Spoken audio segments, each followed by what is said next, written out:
The appointments of new ministers as well as the sacking of others, including the reassignment of some ministers changing their portfolio, is a conversation we'll be having today in the next few minutes with a former minister of the Federation, Mr. Solomon Dalung, who is a former minister of sports, joining us via Zoom. Thank you, sir, for coming on the program. Good afternoon and welcome, fellow Nigerians. Honorable Minister, let's get your first impression. Of course, I know by now you would have heard and seen that there's no more Ministry of Sports Development. Now it's the National Sports Commission will take charge with Shehu Diko in charge of all. That's where you served at some point. And then the Minister of Sports now has now been moved to State for Trade, Industry and Investment.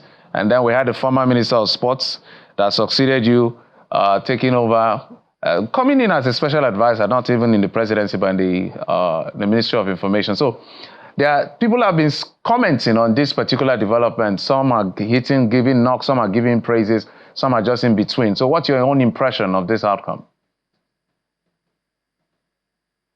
Well, I think my take on this development is that sports is a mega ministry and a cabinet ministry that play a strategic role not only in national development, but it's also diplomacy. And so relegating the ministry now to the level of a commission, to me, is not the best for now. What I have expected would have been that, the much technical component of the ministry, which is the National Sports Commission, that was abolished in 2015, would have been reintroduced to enhance professionalism and provide the missing technical component of the Ministry of Sports. But we have now relegated it back to the National Commission, which not too long we will realize that it is not the best, because you have Ministry of Communication and you have the National Communication Commission. We have been having so many problems with communication in this country. Government did not abolish the Ministry of Communication to leave National Communication Commission, because that is the technical component of the ministry.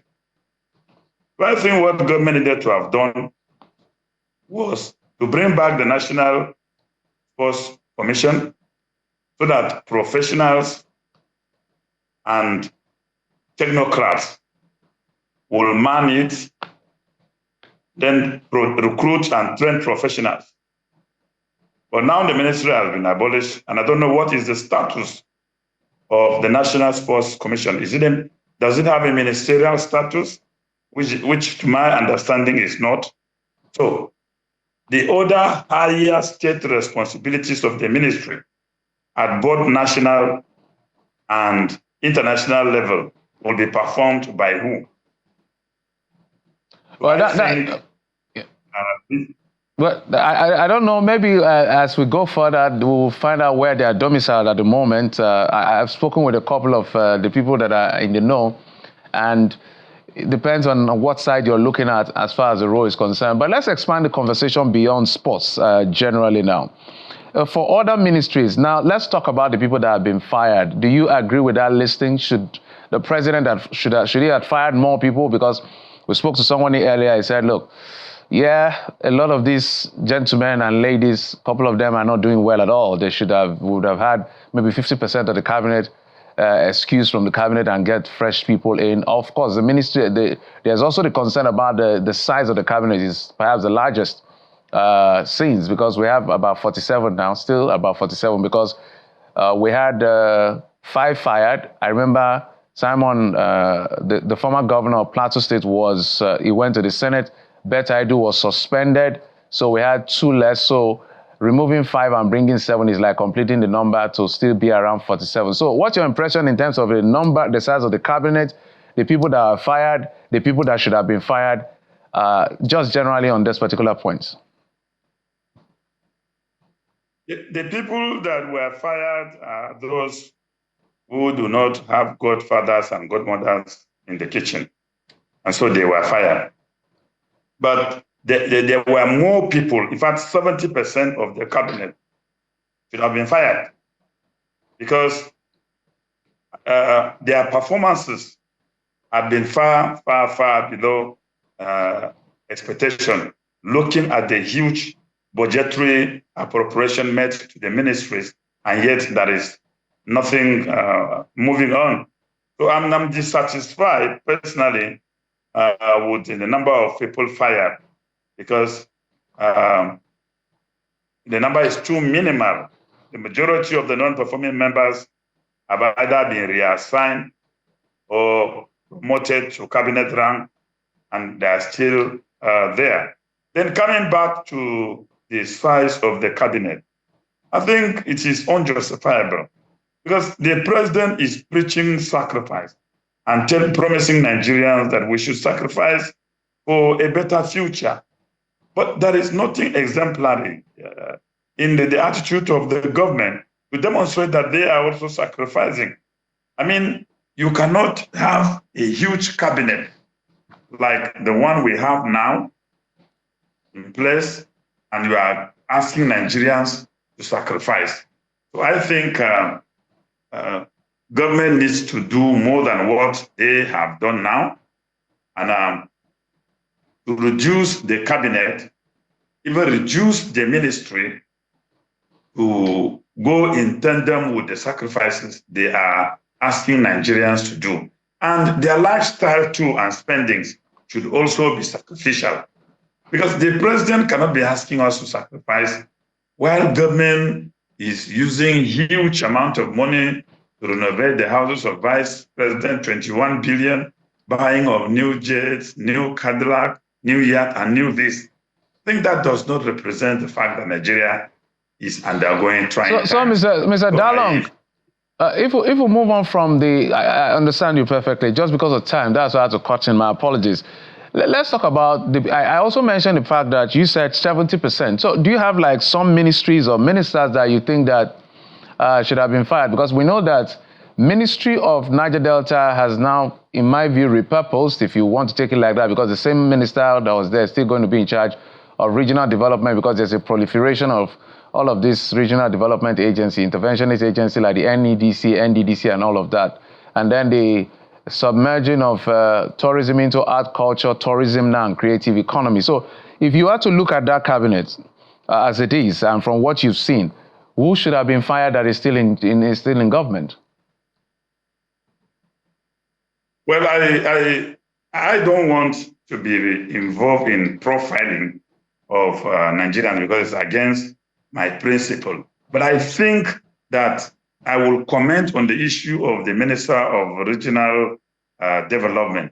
You see, the president has endorsed injustice because there is no commission, there is no development commission for the peoples of the North Central. So, which minister do we have now to represent our interests at that level? Because we also have so much natural resources. We have even the hydro dam in Kainji that has been producing power to this country. Tin from Jos was the mainstay of the economy. So what development commission do we have now for the people of the North Central?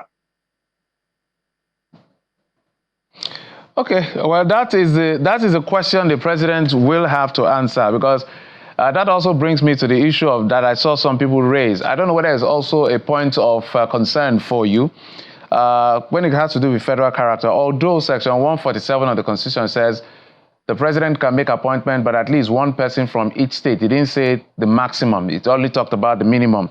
But we're seeing that Ogun State, for instance, has 4 ministers. If my Jumokewu is coming in, I think she's also from Ogunwale, Edo, Boso Tijani, I think the Minister of State for Environment, Salako Adekunle. Is that something that you want to comment on as well?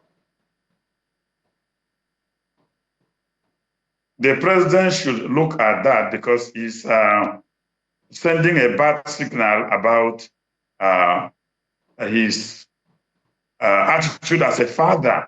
Because what is the justification for appointing 4 ministers from one state while one from others?